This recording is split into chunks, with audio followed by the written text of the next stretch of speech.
kadar-kadar dalam hal masalah asmara, kira-kira seperti itu. Kemudian juga ada berkaitan dengan urusan kita dengan orang tua kita. Banyak sebenarnya poin-poin yang bisa kita salurkan terhadap rekomitmen ini. Tapi salah satu contoh saja yang bisa saya terangkan, yakni ketika misalnya kita selama ini terhadap orang tua kurang patuh, bukan berarti kita tidak mau mendengarkan apa yang mereka sampaikan, tapi kita kadang tidak banyak membantu mereka. Disinilah letak yang mungkin menjadi poin penting bagi saya sebagai pemateri menyampaikan pada kawan-kawan, bahwa selama ini mungkin kita bohong saja mengatakan bahwa kita kangen dengan orang tua kita, rindu dengan orang tua kita. Padahal yang paling rindu itulah mereka. Kita justru tidak begitu nampak kerinduannya, hanya sekedar karena kita merasa memerlukan pengobat rasa sepi di hati kita, rasa sepi dan sunyi di kehidupan kita, sehingga seolah-olah membutuhkan orang tua kita. Memang kita bisa pahami itu adalah naluri seorang anak pada orang tua. Tapi perlu kalian ketahui bahwa orang tua itu sungguh sangat merindukan kita kapanpun dan dalam kondisi seperti apapun. Apakah mereka dalam keadaan sedih atau dalam keadaan bahagia, mereka selalu ingin ada kita di sampingnya untuk merasakan juga apa yang ia rasakan. Apalagi saat mereka bahagia, maka mereka akan ingat bagaimana dulu mereka itu mau untuk berbagi makanan ketika memiliki banyak makanan, dan juga mau berbagi makanan bahkan mereka rela untuk tidak makan demi kita untuk bisa menikmati makanan itu. Nah, makanya kita fokuskan dalam hal rekomitmen ini adalah kita mestinya lebih banyak membantu mereka. Kita bayangkan saja kalau kita dalam hal berteman, memiliki sahabat misalnya, kita memiliki sahabat satu orang, kemudian kita melakukan suatu kegiatan yang itu adalah kegiatan yang berat. Kita anggap kita tidak akan sanggup untuk melakukan itu sendiri. Maka siapa orang pertama yang mungkin akan kita minta bantuannya? Mungkin sahabat kita. Tapi kemudian sahabat kita misalnya tidak bisa membantu, bagaimana rasanya? Orang yang kita anggap mungkin akan membantu, bisa membantu kita di saat kita lagi dalam keadaan sulit, kesusahan, mestinya ada dia mendengarkan kita, membantu kita dan segala macam, tapi dia tidak bisa membantu kita. Mungkin kita sedikit ada rasa kecewa karena itu tadi masalahnya tidak bisa kita selesaikan sendirian. Bayangkan juga, bukan sahabat, bukan teman, tapi yang sedarah dengan kita, orang tua kita, anggaplah ibu kita misalnya. Mereka selama ini bayangkan saja banyak sekali kegiatannya, entah itu kehidupannya, kehidupan anak-anaknya, kehidupan sosial saudara-saudara kita, itu berat sekali. Nah, dalam hal itu tentu ada istilahnya lelah dan sebagainya. Bayangkan kalau beliau itu meminta bantuan kepada kita, orang yang sedarah dengan kita, sedarah dengan dia, sangat dekat. Tapi pada saat itu kita justru tidak terlalu membantu dia. Bayangkan logika dengan pertemanan tadi. Mungkinkah mereka akan kecewa? Mungkin iya, tapi tidak akan diungkapkan oleh mereka. Mereka sudah membesarkan kita, tapi kitanya malah tidak ingat atas perjuangan itu, kemudian hanya sebatas rasa kangen, seolah-olah dengan adanya kita sudah cukup, padahal mestinya kita lebih banyak membantu mereka. Supaya apa? Supaya nanti lebih dimudahkan urusan mereka itu, apalagi kalau sudah tua kan, misalnya untuk sesuatu yang berat maka perlu kita bantu. Mungkin contoh-contoh ringan aja ya yang bisa kita maksimalkan kalau kita lagi di rumah atau lagi datang ke rumah. Minimal kita bersihkanlah apa-apa yang kotor, misalnya di kamar mandi bersihkan, lantai berdebu sapu, kemudian cucian piring banyak bersihkan. Hal-hal yang sederhana seperti itu cukup meringankan. Nah, kemudian cucian piring dan sebagainya tadi. Nah, apalagi misalnya kita bisa memberikan sesuatu yang lebih, entah itu memberikan sesuatu misalnya, kemudian lebih kepada hal-hal yang sifatnya memuaskan beliau lah, memijit misalnya, atau mengantarkan kemana untuk berangkat dan sebagainya. Atau kita menawarkan mau makan apa, mau dibelikan apa. Tapi kalau tidak ada uangnya, yaitu tadi sederhana, kita bisa meringankan apa-apa yang tentu tidak pernah luput dari aktivitas mereka. Mencuci piring, mencuci baju, menyapu lantai, itu tidak pernah luput. Kalau kita ada, maka lakukanlah, maksimalkanlah hal-hal yang seperti itu dengan kita membantu mereka. Nah, disitulah letak rekomitmen yang perlu. dan masih banyak lagi ya terkait dengan orang tua ini yang kita mesti lakukan rekomitmen di sana. Nah, kemudian juga berkaitan dengan hal-hal yang mungkin ini adalah kekalutan hidup, momok hidup yang terlalu menekan kita sehingga kita suntuk dan kita akhirnya mencari angin segar di luar. Oke lah kalau misalnya orang-orang yang hanya sekedar benar-benar mencari angin segar. Yang payahnya dan parahnya ini adalah kalau mencari angin segar itu dengan kemaksiatan. Jalan-jalan ke tempat yang lebih banyak maksiat, banyak kelihatan aurat, atau misalnya melakukan sesuatu yang bermaksiat, mabuk-mabukan, perjudian dan sebagainya. Itu hal-hal yang perlu dihindari dalam ketika kita dalam keadaan kekalutan. Apalagi orang-orang yang misalnya dalam hal putus asmara misalnya, sampai-sampai dia melukai orang lain atau melukai dirinya sendiri dengan bunuh diri. Itu tentu sesuatu yang sangat dihindarkan, apalagi sebagai seorang muslim tahu tentang hukuman dari Allah Subhanahu wa taala bahwa itu hukumannya sangat berat.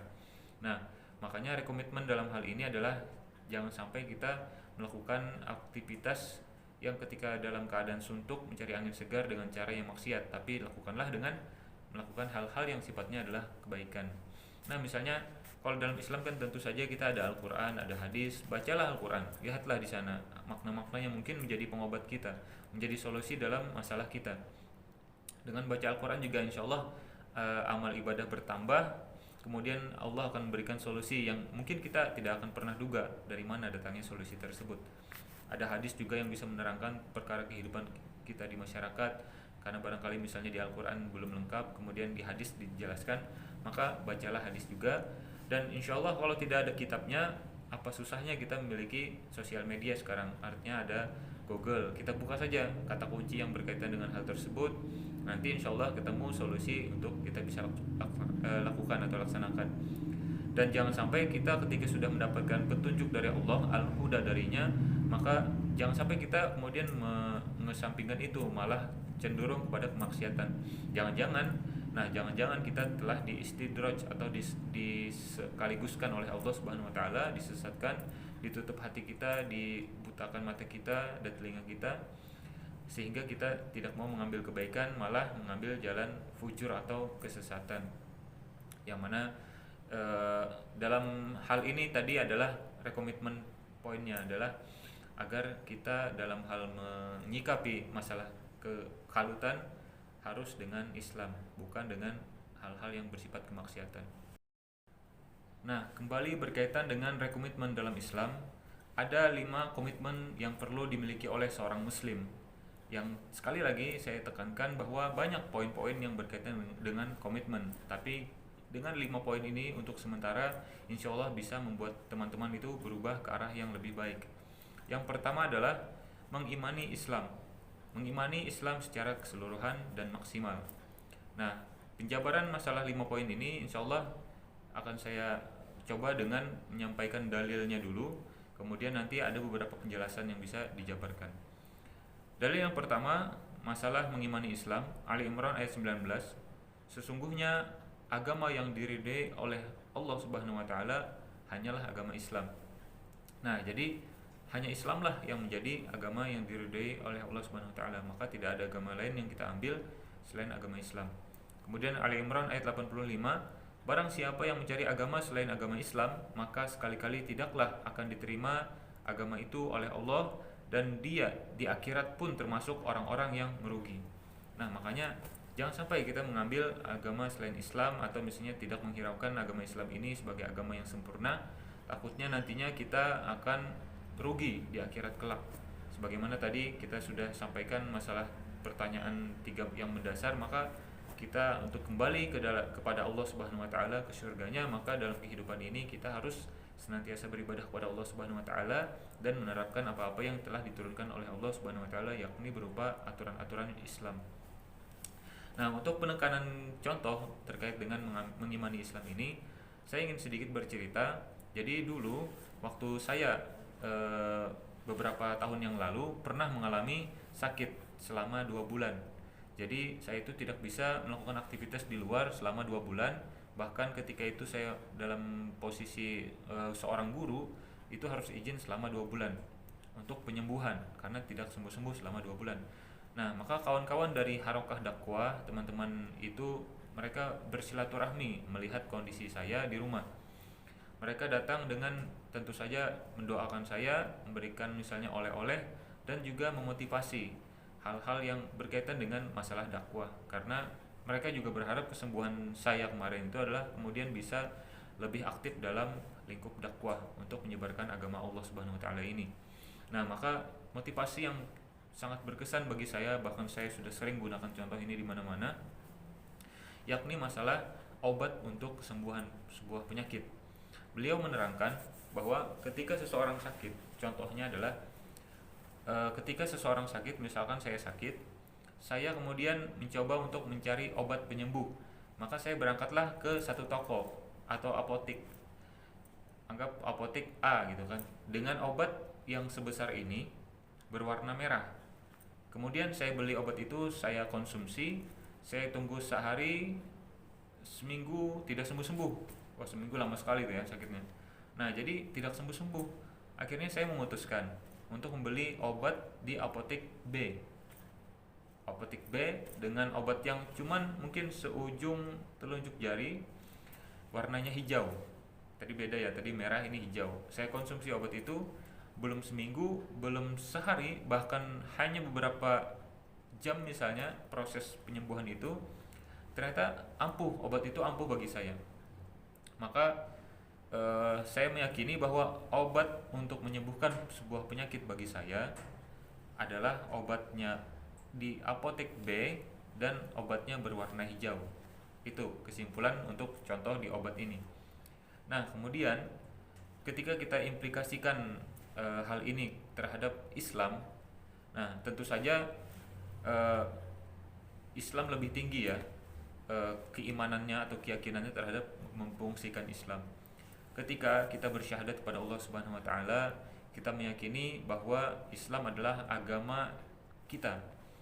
Agama yang bisa menjawab segala problematika kehidupan kita di dunia bahkan hingga ke akhirat nanti, dengan penjabaran dari Rasulullah, para sahabat, para ulama yang cukup memuaskan batin kita untuk membenarkan bahwa Islam adalah agama terbaik di dunia ini.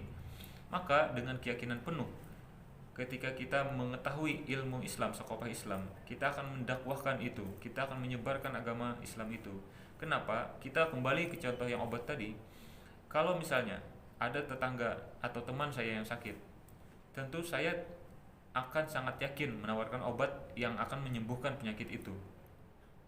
Saya tidak mungkin akan mengatakan kepada dia agar dia membeli obat ke apotek A dengan obat berwarna merah, walaupun namanya mungkin untuk obat itu, tapi kita yakin bahwa obat merah tidak akan mungkin menyembuhkan.